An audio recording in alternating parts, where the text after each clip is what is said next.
갈라디아서 3장 19절에서 29절까지 말씀입니다.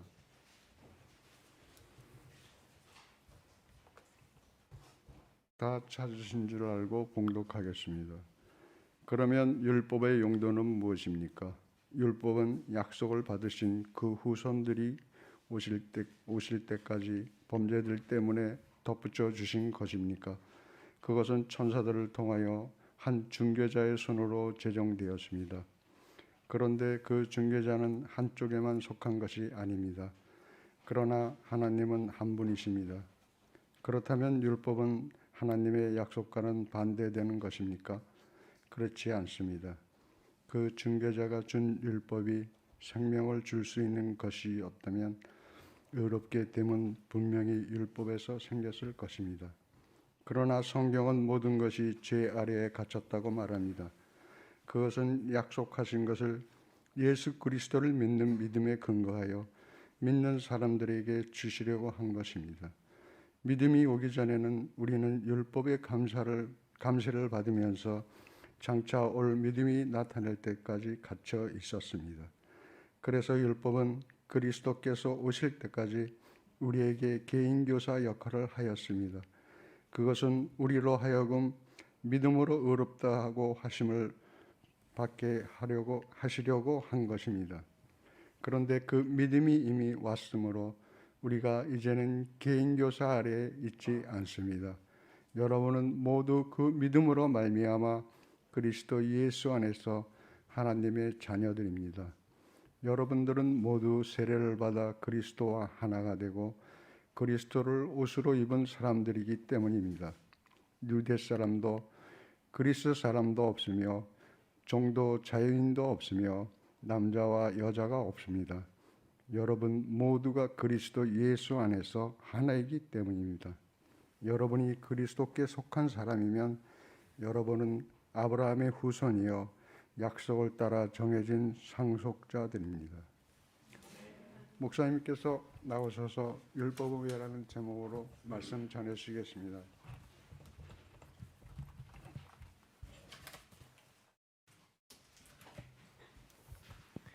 예, 여러분 반갑습니다. 우리 계속해서 갈라디아서를 우리가 공부하고 있는데 갈라디아서는 교리적인 부분이 많다 보니까 꼭 설교가 아니고 성경 공부를 하는 그런 느낌들이 좀 큽니다. 그래서 조금 어려울 수도 있고 좀 지루할 수도 있지만은 하나님의 말씀만이 우리들을 변화시킬 수 있다라고 믿습니다. 제가 변화시키는 것도 아니고 우리 자신이 변화시킬 수 있는 것도 아니라 하나님의 말씀만이 우리를 변화시킬 수 있다는 것을 제가 체험을 했고 또 그것을 믿기 때문에 오늘도 하나님의 말씀이 우리를 변화시켜 나가는 그런 역사가 있기를 간절히 소망합니다. 우리가 율법은 왜라는 그런 제목을 정했습니다. 율법은 왜? 뒤에 뭐가 따라올까요? 율법은 왜 그랬을까? 율법은 왜 지켜야 할까? 무슨 말일까? 율법은 왜 주셨을까? 라는 그런 의미겠죠, 그죠? 오늘 이렇게 19절에 보시면 율법의 용도는 무엇입니까? 이렇게 되어 있는데 지난주에 제가 이제 말씀드린 게 있습니다. 율법을 통해서 우리가 의롭게 될 수가 없다. 약속을 통해서 그렇게 우리가 의롭게 될 수 있다라고 말씀드렸습니다. 우리 1부 때 제가 약속이란 그 단어를 헬라어로 그리스어로 가르쳐 드렸습니다. 왜냐하면 그 일본 분들한테는 이 약속이란 단어를 헬라어로 말씀해 드리면 훨씬 더 외우기 쉬워요. 약속이란 단어가 헬라어로 에반겔리온입니다. 에반겔리온. 이름 아십니까? 에반겔리온 일본의 유명한 애니메이션이에요. 애니메이션. 정말 유명한 애니메이션 에반겔리온이란 만화 영화가 있습니다. 에반겔리온이 복수거든요. 약속들이란 그런 의미입니다. 에반겔리아가 단수고 에반겔리온 이게 이제 헬라어입니다. 성경에 이 보시면 24절입니까? 약속이란 단어가 어디 나오죠? 21절이네요. 21절에 율법은 하나님 약속과는 반대되는 것입니다 할 때에 헬라어 성경에 에반겔리온이라고 이렇게 되어 있습니다. 에반겔리온을 그 복음이라고 이렇게 번역한 데가 많아요. 근데 복음이란 단어는 유앙겔리온입니다. 유앙겔리온 그게 이제 복음이고 에반겔리온은 약속들이란 그런 말입니다. 물론 두 단어가 어근은 똑같습니다. 안겔로스라고 메신저죠. 천사, 메신저 사자 뭐 이런 의미인데, 그래서 이 약속이란 그 말도, 복음이란 말도 이렇게 전하다라는 것에, 선포하다라는 것에서 왔기 때문에 의거는 똑같고 대신에 이제 단어는 다르죠. 요한겔리온 하면 이제 복음이고, 에반겔리온 하면 약속입니다. 그래서 우리가 의롭게 되는 것은요, 율법에 의해서가 아니라 에반겔리온에 대해서, 우리가 약속에 의해서 우리가 의롭게 될 수 있다라고 여러분들에게 말씀드렸습니다. 우리 갈라디아서를 계속 하면서 계속 기억해야 될 것이, 다른 복음은 없다. 다른 복음은 없습니다. 오직 예수 그리스도 은혜로 주어진 그 약속을 믿는 믿음으로 구원받을 수 있다. 이것이 이제 갈라디아 교인들에게, 또 지금 우리들에게 해주고 있는 갈라디아서의 가장 중요한 메시지이다. 이것을 늘 우리가 염두에 두면서 봐야 됩니다. 그러면서 율법, 유대인들에게 율법이 굉장히 중요하거든요. 그래서 이 율법주의자들이 갈라디아 교회에 파고 들어가서, 하지만 율법이 필요하다, 할례를 받아야 된다, 우리가 또한 율법을 지켜야 된다, 이런 이야기들을 하고 있었기 때문에 사도 바울이 강조한 것이 율법이 아니다. 율법을 통해서 아무도 의롭게 될 수 없다. 우리는 오직 약속을 통해서, 약속을 믿는 믿음으로 의롭게 될 수 있다라는 말을 계속해서 반복하면서 강조를 합니다. 그러면서 유대인들이 익숙한 아브라함을 불러옵니다. 아브라함 불러와서, 아브라함은 율법이 있기 400년 이전에 있었던 사람인데, 아브라함 율법에 의해서 너가 의롭다 칭함을 받은 것이 아니라 하나님의 약속을 그가 믿으니 이것을 하나님께서 의로 여기셨다 하지 않았느냐. 그러니까 그렇게 약속을 믿는 믿음으로 지금도 의롭게 되는 것이고, 그 사람들이 아브라함의 자손이다 라는 이야기를 했습니다. 자, 이런 이야기를 들으면 우리가 어떤 질문이 나와야 된다고 했죠? 율법은 왜? 율법은 왜? 그렇다면 율법은 도대체 왜 주신 것인가? 왜 율법을 주신 것인가? 약속에 의해서, 약속을 믿는 믿음에 의해서 우리가 의롭게 되고 구원받는다면, 그러면 율법을 줘가지고 이렇게 헷갈리게, 율법을 그럼 왜 주신 것인가? 라는 그런 의문이 생깁니다. 여러분, 오늘 본문을 보시면요, 오늘 본문도 무슨 말인지 알겠습니까, 여러분? 저는 처음 읽을 때 무슨 말인지 모르겠더라고요. 어렵더라고요. 한번 읽어보십시오, 여러분. 이게 무슨 말인지를. 19절. 그럼 율법의 용도는 무엇입니까? 율법은 약속을 받으신 그 후손이 오실 때까지, 예수님이죠, 범죄들 때문에 덧붙여 주신 것입니다. 이게 무슨 말이야? 범죄들 때문에 덧붙여 주신 거다. 그것은 천사들을 통해서 한 중재자의 손으로 제정되었습니다. 중재자는 누군지 알겠다, 그죠? 누구죠? 모세죠, 모세. 그죠? 이 율법은 모세를 통해 가지고 주어진 것이기 때문에 중재자는 모세를 말합니다. 모세의 손으로 제정되었습니다. 그런데 그 중재자는 한쪽에만 속한 것이 아닙니다. 하나님은 한 분이십니다. 이게 무슨 말입니까, 또 이도? 그죠? 중재자는 한쪽에만 속한 것이 아니죠. 중재자는 이쪽 편과 이쪽 편, 그 사이의 중재자인 것입니다. 오늘 일본어 성경의 이제 번역한 걸 보시면, 그러나 중재자는 당사자가 있을 때에는 필요가 없습니다라고 번역을 했어요. 일본 말에는. 중재자는 모세인데, 만약에 약속의 당사자, 율법의 당사자가 있으면 중재자가 필요 없는 거 아닙니까? 라고 이렇게 이야기를 번역을 해놨더라고요. 그런 의미도 있고, 그리고 하나님 한 분이란 말은 예수님이 하나님 아닙니까? 예수님께서 그 당사자란 말이에요. 하나님 한 분이십니다. 하나님 바로 그 한 분이신 당사자이십니다 라는 의미로 해석될 수 있습니다. 중재자는 인간을 위한 것도 하나님을 위한 것도 아니고, 어느 한편에 이게 설 수는 없는 거 아닙니까? 이 율법을 전해준 그 모세는. 그런데 예수님께서는 창조주로서 하나님이신데, 그분은 율법의 당사자이시기 때문에, 그러니까 훨씬 더 우리에게 잘 가르쳐주고, 당사자니까 그분을 통해서 우리가 약속을 믿음으로 구원받을 수 있다, 이 말을 하는 겁니다. 그렇다면 율법은 하나님 약속과는 반대되는 것입니까? 그러면 율법은 믿음과 반대되는 것인가? 필요 없는 것인가? 악한 것인가? 이런 또 생각이 들겠죠. 그렇지 않습니다. 그 중재자가 준 율법이 생명을 줄 수 있는 것이었다면 의롭게 되는 것은 분명 율법에서 생겼을 것입니다. 그러나 성경은 모든 것이 죄 아래에 갇혔다고 말합니다. 이게 또 뭐 말이 안 맞다, 그죠? 무슨 말인지 알겠습니까, 여러분들은? 자, 율법은 약속과 반대되는 것입니까? 그렇지 않다. 율법은 괜찮은 거다, 이렇게 말해놓고요, 그 중재자가 준 율법이 생명을 줄 수 있는 것이었다면 의롭게 되면 분명 율법이 생길 거예요. 그러나 성경은 모든 것이 죄 아래에 갇혔다고 말합니다. 또 율법이 또 안 좋게 말하는 것 같아. 안 그렇습니까? 여러분, 갑자기 주무시다가 일어나가지고 아침에 교회 와가지고 보니까 갑자기 정신없이, 그죠? 물어보니까 뭐 정신 있을 때도 봐도 잘 모르겠는데 뭐 이게 말하니까, 율법을 안 좋은 것이 아니다라고 말해놓고요, 율법을 통해서 의롭게 되는 것이 아니다라고 이야기하지 않습니까? 그러나 모든 것이 죄 아래 갇혔다고 말합니다. 그것은 약속하신 것을 예수 그리스도를 믿는 믿음에 근거하여 믿는 사람에게 주시려고 한 것입니다. 율법이 아니라. 율법이 오기 전에는, 믿음이 오기 전에는 우리는 율법의 감시를 받으면서 장차 올 믿음이 나타날 때까지 갇혀 있었습니다.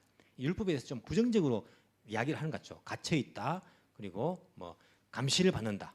그래서 율법은 그리스도께서 오실 때까지 우리에게 개인 교사 역할을 하였습니다. 그것은 우리로 하여금 믿음으로 의롭다고 하심을 받게 하시려고 한 것입니다. 그런데 그 믿음이 이미 왔으므로 우리가 이제는 개인 교사를 짓지 않습니다. 라고 율법에 대해서 용도에 대해서 이야기를 하고 있습니다. 자, 이 말씀을 제가 조금 풀어가지고 여러분들에게 알기 쉽게 말씀을 드릴 테니까 오늘 이야기를 들어보시면 율법이 왜 주어졌는가를 조금 알게 될 것입니다. 저도 이제 계속 일주일 동안 묵상하면서 연구하는 가운데에 조금은 알겠더라고요. 그래서 다시는 또 못 들어볼 여러분 이 본문 가지고 못 들을 기회가 없을 수 있으니까 조금 피곤하고 잠이 온다 하더라도 잠을 쫓아내시면서 좀 잘 한번 들어보시기 바랍니다. 자, 율법의 용도가 무엇인가? 율법은 왜 주었는가? 한번 생각해 보십시다. 자, 법이라는 것은요, 일단 어떤 기능이 있냐면 사회를 유지하는 기능이 있습니다. 그렇지 않습니까? 약한 사람들을 보호해주고 사회를 유지하려고 하는 그런 기본적인 법의 기능이 있어요. 율법에도 기본적으로 그런 기능이 있습니다. 우리가 한국에 뭐 제일 첫 생긴 법이 뭡니까? 한국은 고조선이니까 고조선 8조법 들어봤습니까? 우리 역사 시간에 나오지 않습니까? 고조선의 8조법 해가지고 지금 우리에게 전해지는 것은 한 3개 정도밖에 남아있지 않다라고 말하는데 그 읽어보시면요, 뭐 다른 사람을 도둑질하거나 해하는 것 이런 거 이제 금하는 것, 그 약한 사람들을 보호하고 사회를 유지하기 위한 것이 거기에 적혀 있습니다.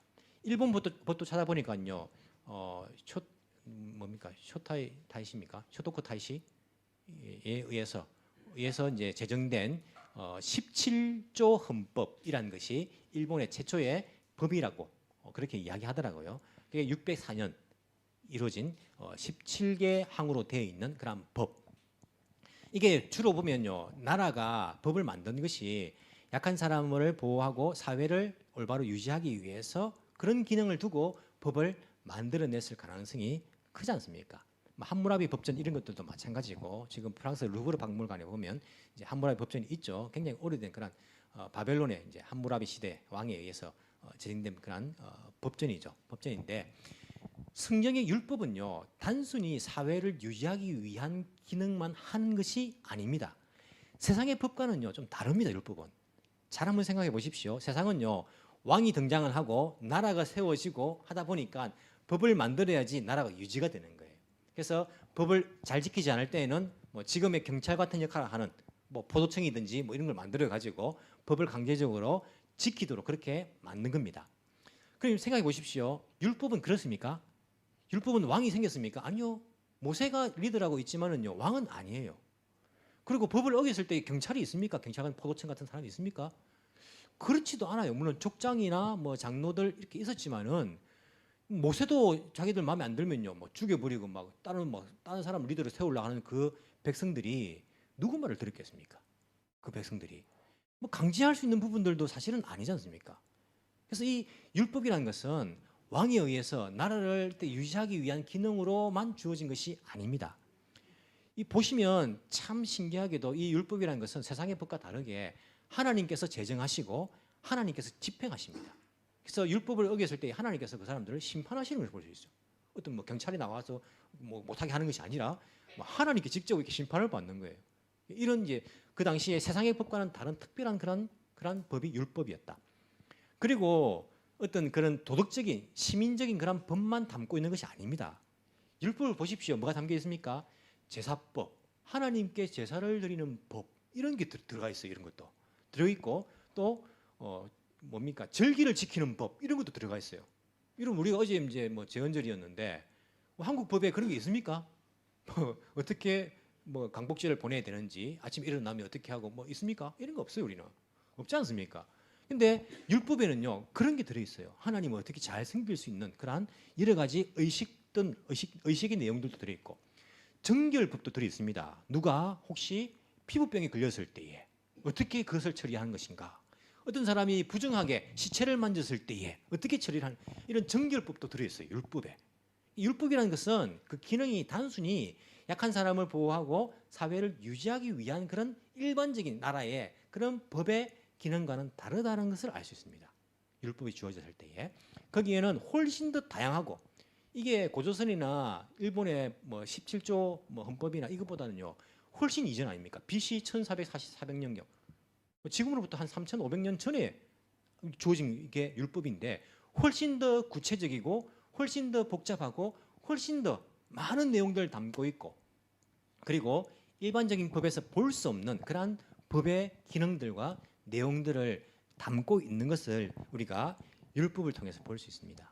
자, 그렇다면 일반적인 사회적인 그러한 뭐 사회를 유지하기 위한 기능, 단순한 그런 기능만 아니라면 이 율법은 어떤 기능이 있는가? 율법은 어떤 용도로 우리에게 주어진 것인가?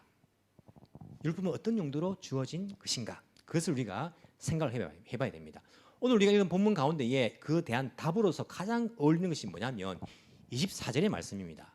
여기에 많은 것이 담겨 있습니다. 그래서 이게 약간 결론적이지 않습니까? 그래서 율법은 그리스도께서 오실 때까지 우리에게 개인교사 역할을 하였습니다.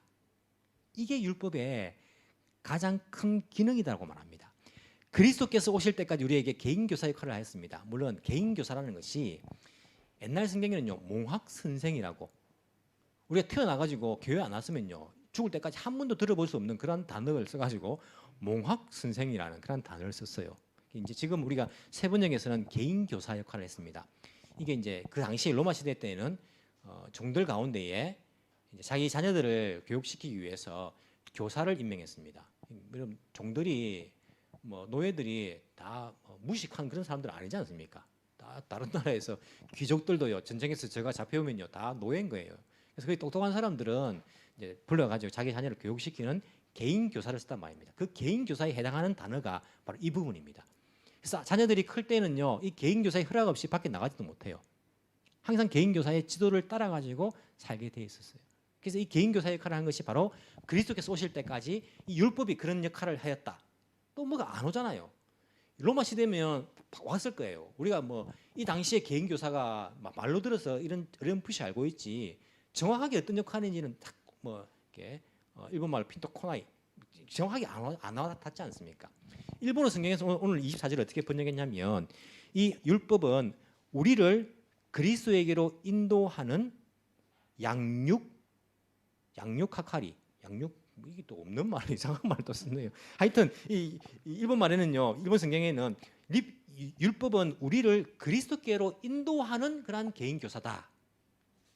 이렇게 이제 되어 있는 것입니다. 무슨 말이냐면 율법이라는 것은 그리스도를 지시해주고 있는 거예요. 그리스도께로 인도해주는 그런 것이다라고 이야기합니다. 이것을 쉽게 말하면 뭐냐면 모형이라는 거예요. 모형. 우리가 구약은 그리스도의 모형이란 말을 많이 들으셨죠, 여러분들.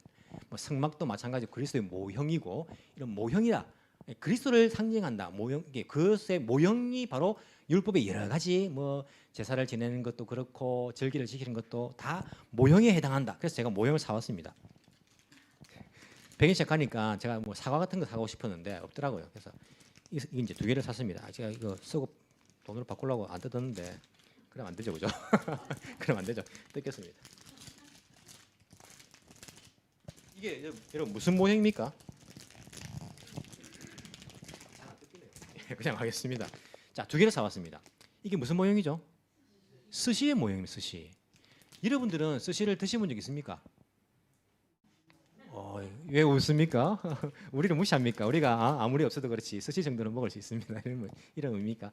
스시를 다 드셔보셨죠, 그죠? 우리 일본에 특히 스시 이제 많이 먹을 수 있기 때문에 여러분들은 이 모형이 아니고 스시의 혼문을 알고 있단 말입니다. 그 맛을 알고 있고 형태를 알고 있고 어떤 내용이 어떻게 만들어지는 것도 여러분들은 아마 다 알고 있을 거예요.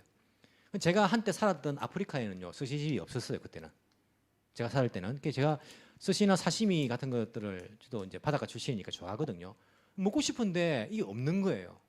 영국에 살 때는 영국에는 있긴 있었어요. 마을에 하나 정도 있었는데 너무 비쌌어요.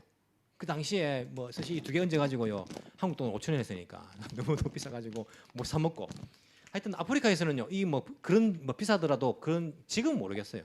제가 살 때는 스시집이 없었어요. 없어가지고 일본 사람이 아니지만은 일본 사람을 잘 모르는 아프리카 사람들한테 한국 사람들은 이 초밥을 먹는다. 초밥을. 그리고 생선을 날로 먹는다. 이렇게 말해주면요 놀래요. 이것을 날로 먹냐고 막 로피쉬를 먹냐면서 막 이렇게 막 놀랍니다. 그러면서 이 사람들한테 이 스시를요 설명해 주려면 어떻게 하면 되겠습니까? 스시는 밥 위에다가 뭘 이렇게 얹어가지고 뭐 고기를 얹어가지고 간장에 찍어서 그렇게 먹는 거 하면 그 사람은 이렇게 상상이 별로 안 갈 거예요. 뭐 어떤 건지는 밥도 우리하고 다르고 하니까. 근데 만약 모형이 있다면요, 딱 보여주면 되는 거예요. 자, 스시가 어떻게 생겼냐면 자 이렇게 생겼다 이렇게. 밑에 이거는 이제 밥이고 여기 이제 식초를 좀 타가지고 섞어가지고 밥을 해가지고 위에는 무슨 스시입니까 이게? 에비입니까 사모? 예, 스시 안 드셔보셨네. 거짓말 탈러놨습니다. 이게 마구로 아닙니까? 회사에 전화해야 되나?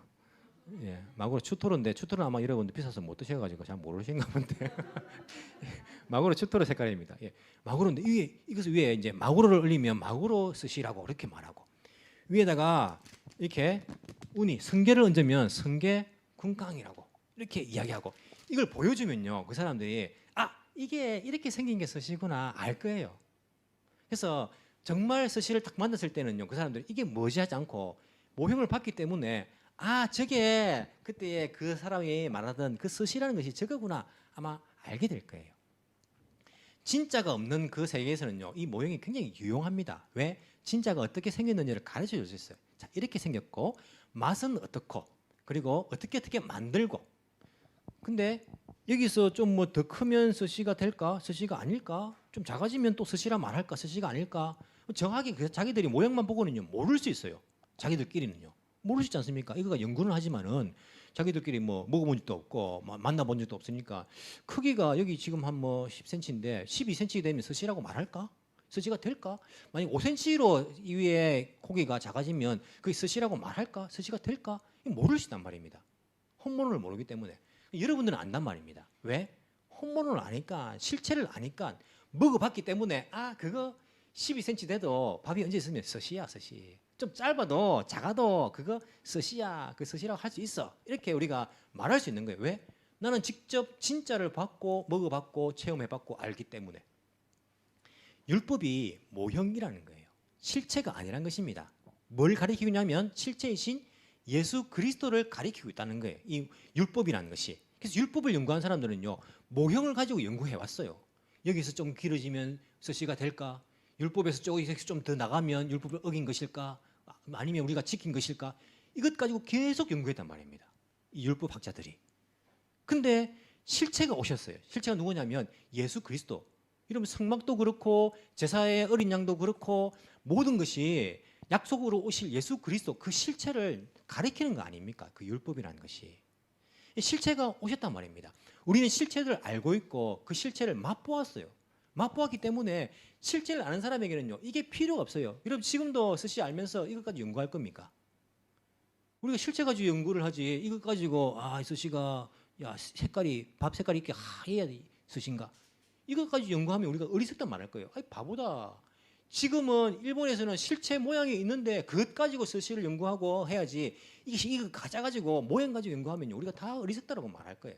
실체이신 예수 그리스도께서 오셨는데도 불구하고 율법주의자들은요 아직도 율법을 가지고 실체를 보면서 여기에 해당 안 하니까 저게 가짜다라고 말하고 있는 거예요. 안식일 날 병자를 고쳤으니까 저게 가짜라고 이렇게 이야기하고 있는 겁니다. 실체가 오셨는데도 불구하고 모형 가지고 거기에 붙잡혀 있고 거기에 아직까지도 쌓여 있는 거예요. 그냥 그 지배를 받고 있는 겁니다. 바울이 말합니다. 아니 율법은 실체를 가리키는 모형이다. 모형. 그리스도를 가리키고 있다. 그리스도께로 인도하는 것이다. 그러니까 율법을 통해서 우리는 하나님의 뜻을 알 수 있다. 하나님의 뜻을. 하나님이 왜 율법을 주셨는가? 율법을 통해서 하나님 무엇을 원하시는가? 하나님의 뜻을 약속하셨는가? 우리가 그것을 알 수 있다. 마찬가지로 예수님께서 바로 하나님 아니십니까? 예수님을 통해 가지고 우리는 하나님께 갈 수가 있고 하나님의 뜻을 직접 알 수 있고 하나님을 체험할 수가 있고 하나님이 어떤 분이신지를 우리가 알게 되는 것. 그게 실제이신 예수님을 통해서 훨씬 더 우리는 깊게 정확하게 알 수가 있다는 거예요. 율법과 이 실체이신 예수 그리스도는요 사실 다르지는 않습니다. 율법이 사실은요 그 내용이 하나님 뜻이 무엇입니까? 율법 안에 들어있는 것이 하나님을 사랑하는 방법 아닙니까? 그리고 이웃을 사랑하는 것 아닙니까? 이게 하나님의 뜻이고 율법의 전부라고 말하고 있는 거예요. 율법 속에는요, 하나님을 사랑함과 이웃을 사랑함이에요. 이게 실제신 예수님께서 하신 말씀도 마찬가지지 않습니까? 하나님을 사랑하는 것과 이웃을 사랑하는 것을 예수님께서 말씀하신 거예요. 그래서 예수님을 통해 가지고 우리는 훨씬 더 하나님을 사랑하는 것과 이웃을 사랑하는 것을 잘 알 수 있다는 것, 하나님의 뜻을. 이게 바로 율법의 기능이다, 기능. 율법이 실체를 지시해 주는 그런 기능을 담고 있다. 그래서 율법을 연구하면 이 성막이나 또 어린 양이나 보니까 이게 오실 메시아가 어떻게 죽임을 당할 것이고 왜 죽임을 당할 것이고 이것을 알게 해주는 게 바로 율법이 지시를 해주는 거예요. 그런 기능을 담고 있다라고 이야기를 하고 있는 것입니다. 자, 이 정도 했으면요, 또 한 가지 의문이 생겨야 됩니다. 어떤 의문이 생겨야 됩니까?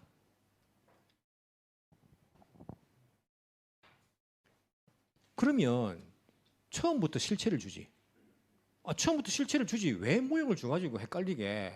유대인들도 헷갈리고 말이야. 유대인들은 얼마나 헷갈리겠습니까? 유대인들은 율법이라는 것이 우리가 생각하는 율법은 다릅니다. 유대인들의 율법은요, 법이었고 문화였고 삶이었습니다. 뗄 수 없는 거 아닙니까?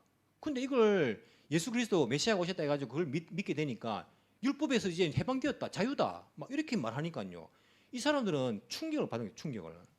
자기가 모든 전부였는데 나라의 근간이었고 뭐 개인의 삶의 전부 문화였고 뭐 이거였는데 처음부터 차라리 율법 주지 말고 처음부터 실체신 예수님 줘버리지 왜 율법을 주셨는가? 왜 율법을 줘가지고 이렇게 헷갈리게 하는가? 그런 의문이 안 됩니까? 저는 이것을 이제 묵상하면서 그런 생각이 들더라고요. 하나님 그러면 안 헷갈리게 처음부터 예수님 주시지 뭘 또 이렇게 율법을 줘가지고 헷갈리게 하시나? 왜 그랬을까요? 하나님께서 뭐 심심해가 했겠습니까? 뜻이 있지 않습니까? 하나님 왜 그랬을까요? 왜 율법을 처음에 그들에게 주시고 난 이후에 예수 그리스도, 그것도 아주 오랜 시간이 지난 이후에 예수 그리스도를 주셨을까요? 실체를. 왜 그렇다 생각하십니까? 전도하다 보면요, 제일 힘든 게 뭐냐면 사람들에게 왜 우리가 예수님이 필요한가를 설명해 주는 게 참 힘들어요. 왜 우리가 예수님 필요한가를 설명해 주는 게 필요해요. 힘들어요. 차라리 여러분 예수 믿으십시오. 그러면 여러분 한 달에 100만 원씩 받습니다. 이렇게 하면 쉬울 것 같아요. 딱 와닿지 않습니까? 예수님 필요하구나. 왜? 내가 한 달에 100만 원씩 받으려면 예수 믿어야겠구나. 이게 오는데 그게 아니라 뭡니까? 여러분 예수 믿어야 됩니다. 왜? 우리는 다 죄인이기 때문에. 인생의 그 죄 문제가 해결돼야 되는데 죄 문제를 해결하기 위해서는 예수님 필요합니다. 용서받기 위해서는. 그리고 그 예수님을 통해 우리는 하나님 아버지 창조주께 갈 수 있습니다. 라고 설명하는데 그 사람들에게 이게 설명이 힘들어요. 왜? 자기들은 죄인이 아니라고 생각하는데. 내가 왜 죄인인데 내가. 그리고 내가 죄 있다 치자. 내가 왜 죄로부터 구원받아야 되는데 내가. 왜 내가 예수가 필요한데. 이게 참 힘이 들어요. 사람들에게 설명해 준다는 것이. 인생에 있어서 가장 큰 문제가 무엇입니까? 죄 문제거든요. 죄 문제. 모든 인생에 있어서 가장 큰 문제는요, 죄 문제입니다. 먹고 사는 문제가 아니고요, 건강의 문제가 아니고 물질의 문제가 아니고 죄 문제예요. 인생에 있어서 가장 큰 문제는 죄 문제. 죄 때문에 창조주와의 관계가 깨어졌고 우리는 영원한 형벌을 받게 될 운명에 처해진 것. 이 모든 인생들이 이게 가장 큰 문제인데 이 인식을 시켜주는 것이 너무나 힘이 듭니다. 만약에 율법이 없고 예수님이 실체가 바로 오셨다면요, 사람들은 예수님을 믿을 이유를 몰랐을 거예요. 왜 우리가 저 사람을 믿어야 되는데? 왜 우리가 왜 죄인인데? 우리가 왜 죄로부터 구원받아야 되는데? 이런 인식들이요, 사람들이 가지기가 힘이 들었을 거예요. 그렇지 않습니까? 뭐 죄가 정해져 있지 않는데 뭘로 죄로 할 것입니까? 자기 나라, 각 나라마다 다 뭐 법들이 있는데 그럼 그 사람은 자기 나라 법 어기면 죄고 저 사람은 또 그게 죄가 안 되고 그럼 난 뭐 죄인 안 하려면 저 나라 가면 살면 되겠네. 이게요, 창조주가 정한 것이 죄가 무엇인가에 대한 인식이 사람들이 없고 그 죄로부터 우리가 벗어나야 된다는 것, 자유함을 얻어야 된다는 것, 그리고 창조주와의 관계가 회복되는 그 인식들이요, 사람들이 가지기 힘들었을 거예요.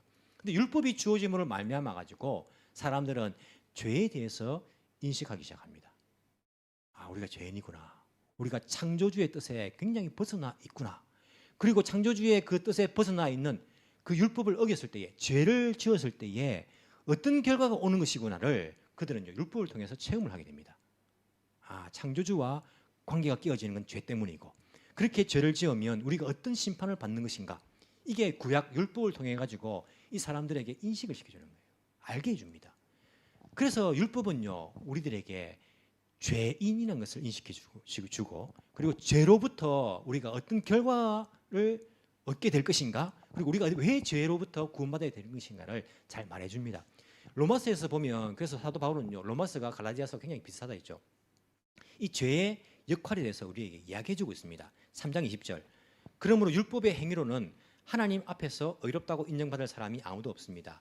율법으로는 죄를 인식할 뿐입니다. 로마서 7장 7절 그러면 우리가 무엇이라고 말을 하겠습니까? 율법이 죄입니까? 그럴 수 없습니다. 그러나 율법에 비추어 보지 않았다면 나는 죄가 무엇인지 알지 못하였을 것입니다. 율법에 탐내지 말아라 하지 않았다면 나는 탐심이 무엇인지를 알지 못하였을 것입니다. 사도 바울이 말하기를 율법이 왜 주어졌냐? 너희들이 죄를 죄로 인식하기 위해서. 그래서 죄의 결과가 어떠한지 그 심판이 어떠한지를 너희들 알고 이 죄로부터 구원받아야 돼. 죄 문제를 해결해야 됨을 너희들이 인식을 하게 되고 그리고는요 이 실체가 오셔가지고 우리의 죄 문제를 해결하게 되는 그러한 프로세스를 하나님께서 계획하시고 준비하시고 율법을 주신 것이다 라고 사도 바울이 이야기하고 있는 것을 우리가 알 수 있습니다. 지구 종말의 시계라는 것이 있는 거 아십니까 여러분? 세계 종말의 시계 그런 게 사람들을 만들어낸 게 있지 않습니까? 세계 종말의 시계가 지금 몇 분 전인지 아십니까? 세계 종말의 시계는요 지금 세계가 종말하기 시간이 얼마 남았는가 이런 것을 지정해 주는 역할을 해요. 몇 분 전인지 아십니까? 지금은요 1분 20초 전입니다. 100초 전이죠. 100초 전. 제일 처음에 1947년도에 만들어졌거든요. 이 시계가요. 그때는 7분 전이었습니다. 7분 전이었는데 중간중간에 시간이 좀 더 늘어나기도 하고 왔다 갔다 해요. 이게 지금 일반 시계처럼 착착착 계속 가는 게 아니고 지구 종말의 시기이기 때문에 세계가 좀 위기가 좀 심해지면요 가까워지고 조금 평화로운 시대가 되면 멀어지고 이렇게 반복을 합니다. 1991년도에는요 17분 전까지 이렇게 늦춰졌어요. 그때 뭐가 있었냐면 소련이 붕괴가 됩니다. 공산주의 큰 이제 소련 근 기둥이 붕괴되니까 세계 종말 이제 냉전 시대가 끝났다. 17분 전으로 싹 시간이 많아져요. 그러다가 작년에 2019년에 2분 전이 됐어요. 2019년에 2분 전이 됐다가 작년에 코로나가 시작되면서 1분 20초로 딱 줄어든 거예요. 그래서 세계 종말의 시계는요 지금 100초 전을 가리키고 있습니다. 근데 여러분 그 시계가요 세계 종말을 이끌어옵니까? 시계가 탁탁탁탁 탁 되면요 무조건 지구 종말합니까? 그렇지는 않습니다. 그 세계 종말 시계라는 것은요 사람들에게 경각심을 주는 거예요. 지금 세계가 지금 위험한 상태이다. 우리가 이렇게 가다가는 종말할 수도 있다. 그러니까 어떻게 하라고요? 똑바로 살아라. 지금 너희들이 지금 굉장히 잘못하고 있다. 지금 사람들이 환경을 파괴하고 있고 너희들이 지금 전쟁을 일으키고 있고 잘못하고 있다. 너희들이 지금 그래서 이 시계가 지구 종말에 가까워지고 있다. 이것을 가르쳐주면서 사람들에게 경각심을 주는 역할을 하는 거예요. 이 시계라는 것이. 그 자체가 그 시계가 잘못된 겁니까? 저 시계 때문에 우리가 지금 말이야 세계가 멸망하려고 한다. 그것이 잘못된 겁니까? 그 시계 자체가 잘못은 아니에요. 율법이 우리에게 너희들 지금 하나님 뜻에 반해가지고 지금 잘못 살고 있다. 경각심을 줍니다. 그 율법 자체가 잘못입니까? 율법 때문에 우리가 죄인 된 겁니까? 아니요. 그 율법 자체가요 잘못이 아니라 악한 것이 아니라니까요. 그 시계 자체가 악한 것이 아니라 그 자연의 환경 파괴하고 있는 인간들이 잘못된 거예요. 인간들이. 우리가 잘못된 것입니다. 우리가. 율법 자체가 잘못된 것이 아닙니다. 그러면 그 시계가 있다 해가지고 자연이 저절로 좋아집니까? 이 세계가 막 밝아집니까? 아니요. 그 시계 자체는요 세상을 밝힐 수는 없습니다. 율법 자체는요 세상을 구원할 수는 없는 거예요. 율법 자체는요 경각심을 우리에게 주고 죄가 무엇인지를 우리에게 깨닫게 해주는 것이지 율법을 통해서는요 우리가 의롭다 될 수 없는 겁니다. 구원받을 수는 없는 것입니다.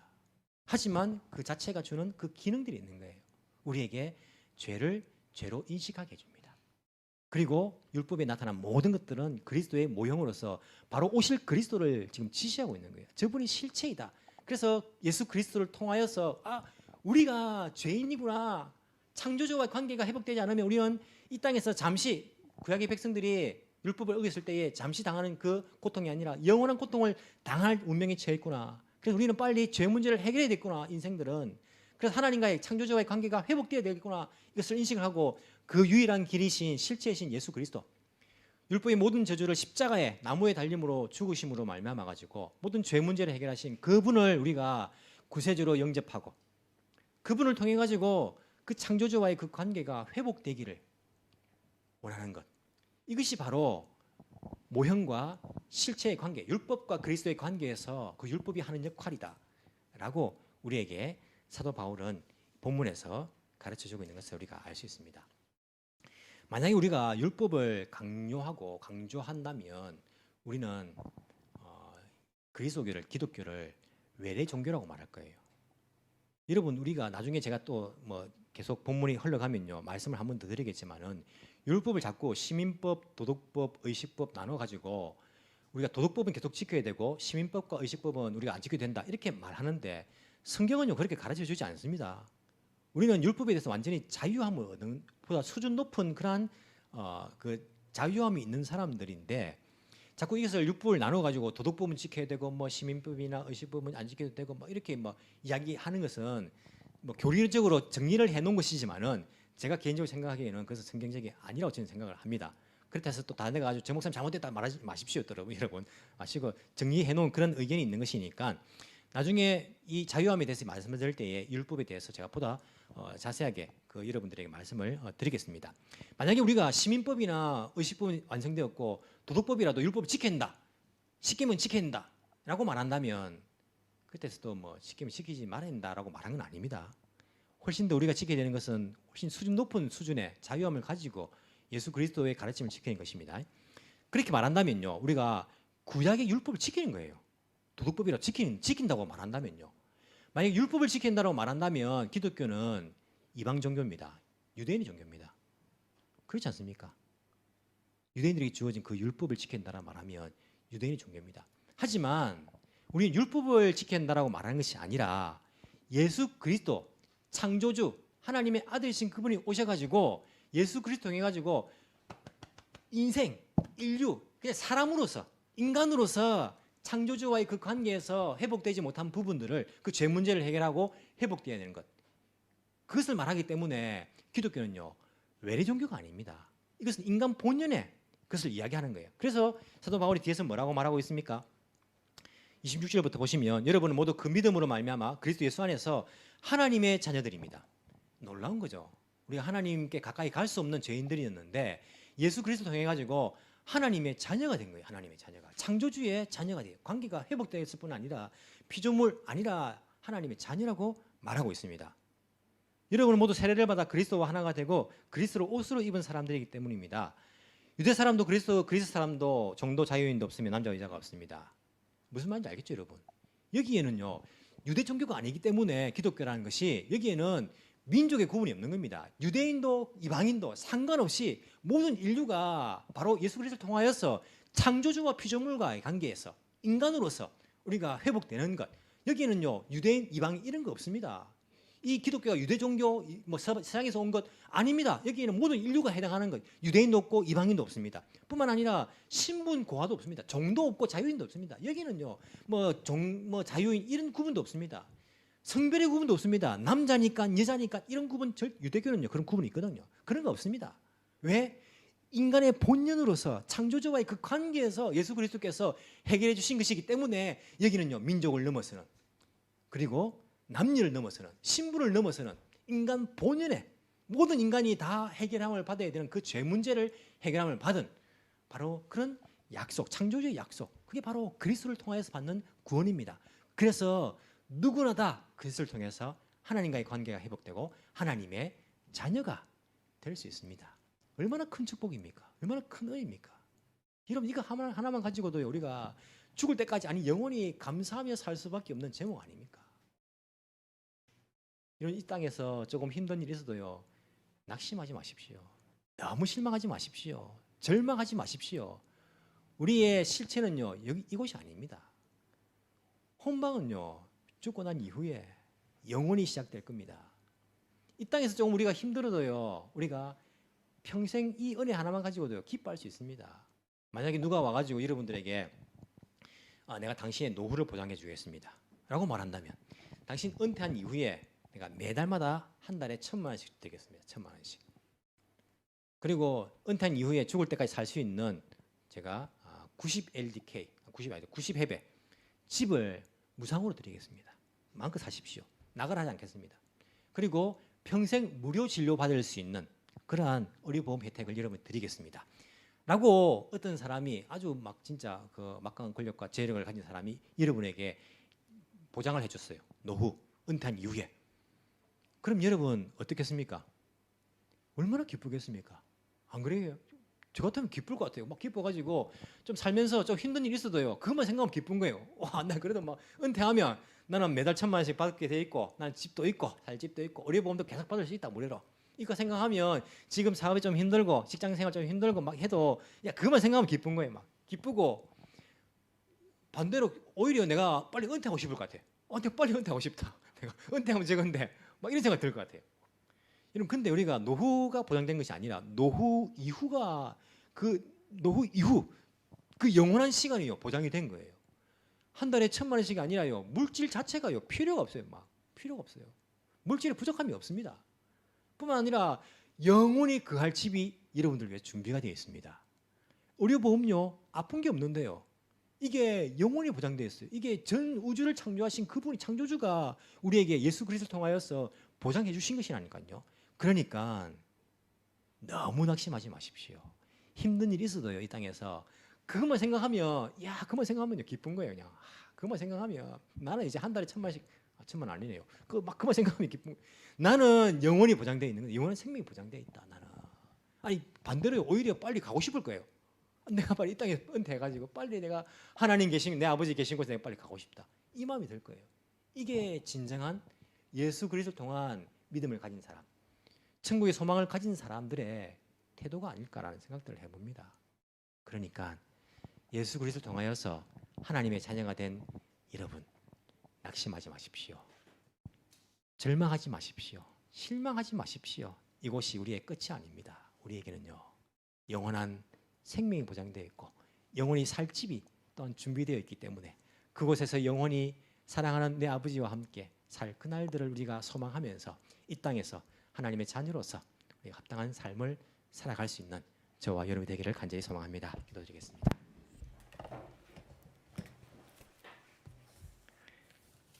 창조주 하나님, 우주의 주인이며 왕이신 삼위일체 하나님을 내 입술로 찬양합니다. 죄로 인해서 엉망이 된 인간들을 창조주께서 살려주실 계획을 세워주시고 인간의 가장 근본적이며 중요한 문제인 이 죄 문제, 이 죄라는 인생의 문제를 해결할 수 있는 길을 마련해 주신 것 주님 감사합니다. 우리 피조물인 인생들은 창조주의 은혜로 주어진 그 길을 믿고 가기만 하면 되는데 인간의 죄성이 여전히 창조주를 믿지 못하도록 막고 있는 현실을 바라봅니다.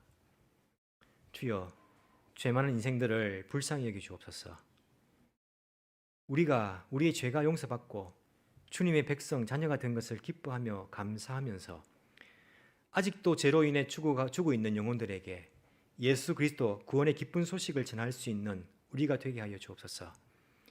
예수 그리스도 인해서 죄에서 자유를 얻은 우리들은 이 땅에서 주와 함께 주의 뜻을 따라 살아갈 수 있는 그러한 은혜를 허락하여 주옵소서.